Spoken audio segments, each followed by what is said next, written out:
र बचत कस्तो किसिमबाट गर्दा राम्रो हुन्छ भन्ने कुराहरू नै विशेषतः हामीले अब त्यो विषयमा चाहिँ आज छलफलको उठान गर्नेछौँ र पक्कै पनि तपाईहरुले चाहिँ अब कमेन्ट बक्समा गएर अझ त्यस विषयसम्म निखार्नलाई, अझ धेरै बुझ्नलाई, अझ धेरै विश्लेषण गर्नको लागि चाहिँ कसरी जाने भन्ने कुराहरू तपाईहरुले कमेन्टमा चाहिँ लेख्न सक्नुहुन्छ। पक्कै पनि साथीहरु यो चाहिँ जस्तो बचत भन्नाले विशेषतः हामीले अब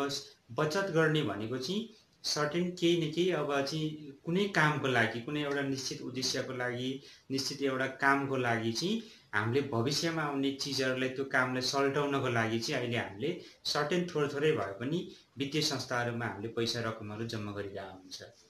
र त्यो जम्मा गरेको पैसाबाट अटोमेटिक त्यहाँबाट सर्टेन थोरै मात्र भए जति मात्र भए पनि एउटा संस्थाले निश्चित एउटा ब्याजको दर तोकिया हुन्छ, त्यो अनुसार चाहिँ हामीले ब्याज पाइरहेका हुन्छौं। विशेषतः जस्तो अब यो चाहिँ यो बैंक वित्तीय संस्थाहरुमा, त्यसपछि चाहिँ अब वित्तीय संस्था भयो, सहकारी संस्था भयो,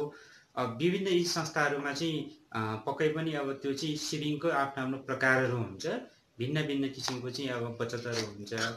र त्यो बचतहरु भनेको चाहिँ अब धेरै किसिमको हुन्छ र त्यसमा पनि आफूले चाहिँ अब चुज गर्न जान्नु पर्यो र कुन चाहिँ एउटा सेभिङ आफूलाई उपयुक्त हुन्छ भन्ने कुरा चाहिँ हामीले त्यसलाई बुझ्न जरुरी छ र सम्बन्धित संस्थामा गएर हामीले त्यो विषयमा सोध्न जरुरी छ, विश्लेषण गर्न जरुरी छ र आफूलाई कुन चाहिँ किसिमको चाहिँ अब खाताहरु अथवा कुन चाहिँ किसिमको बचत स्किमहरु चाहिँ आफूलाई राम्रो लाग्छ त्यसमा गर्यो भने, हामीले बुझेर काम गर्यो भने पक्कै पनि हामीलाई अन्य तुलनामा नबुझिकन कारोबार गर्नु र बुझेर कारोबार गर्नुमा धेरै फरक हुन्छ। त्यसो भएको कारणले गर्दाखेरि चाहिँ अब जस्तो आफ्नो बचतको मकसद के हो, बचतको उद्देश्य के हो भन्ने कुरा हामी आफै क्लियर हुन जरुरी छ।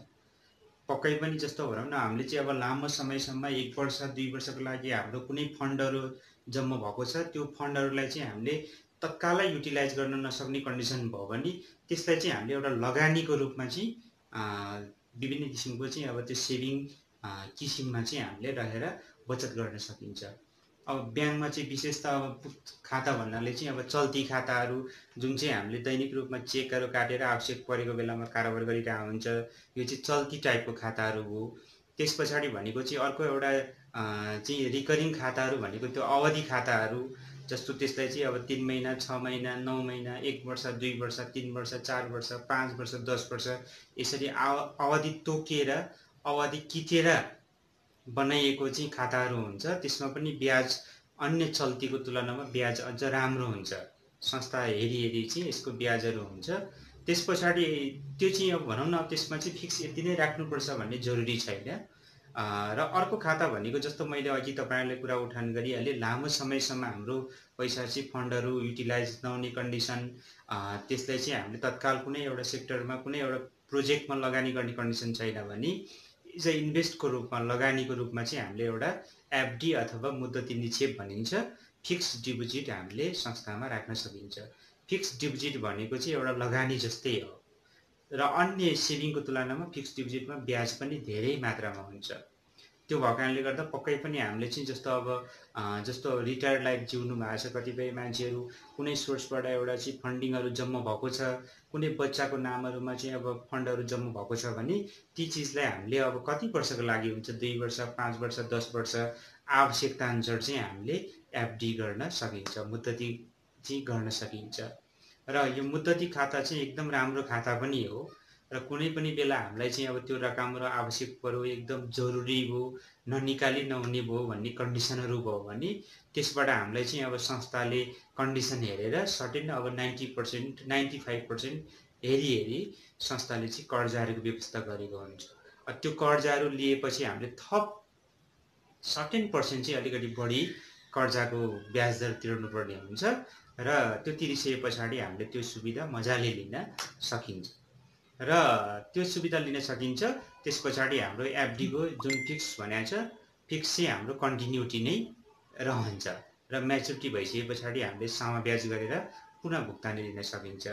त्यसो भएको कारणले गर्दाखेरि चाहिँ अब यसमा मैले अहिले तपाईहरुले छलफल गरेको यो 2-3 वटा किसिम खाताको प्रकार जुन छ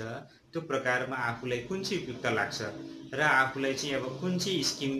बेटर लाग्छ, आफूलाई चाहिँ अब चल्तीमा कारोबार गर्नुपर्ने धेरैलाई जानकारी छ। धेरै मान्छेहरूले चाहिँ अब कुन सेभिङमा काम गर्ने भन्ने कुराहरू गरिराख्नु भएको छ। त्यही चीजहरूलाई नै मैले तपाईहरुलाई एउटा विषयको रूपमा उठान गरिदिएको मात्रै हो, अरु केही पनि हैन।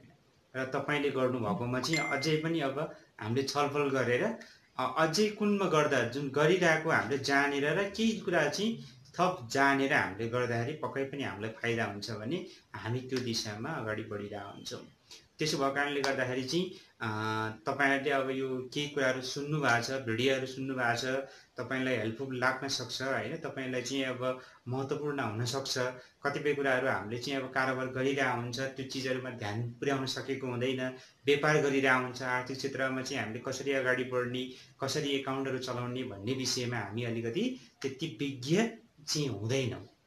त्यो चीजहरुलाई हामीले अलिकति सुनेर बुझेर आफूले पनि गर्दाखेरि चाहिँ केही न केही हदसम्म सर्टेन पर्सेन्ट भए पनि हामीलाई केही बेनिफिट हुन्छ भने पक्कै पनि त्यो चीजहरुलाई हामीले अलिकति समय दिएर भए पनि हामी गरि नै हाल्छौँ। र यी चीजहरु राम्रो हुने बित्तिकै अटोमेटिक राम्रो हुने बित्तिकै बैंक तथा वित्तीय संस्थाको नजरमा पनि हामी पक्कै पनि एउटा राम्रो व्यवसाय, राम्रो निक्षेपकर्ता चाहिँ हामी बन्न सक्छौँ। र आगामी दिनमा आफ्नो योजनाहरू सफल पार्नको लागि बचतले खेल्ने ठूलो भूमिकाको विषयमा चाहिँ मजाले तपाईहरुले गर्न सकिन्छ।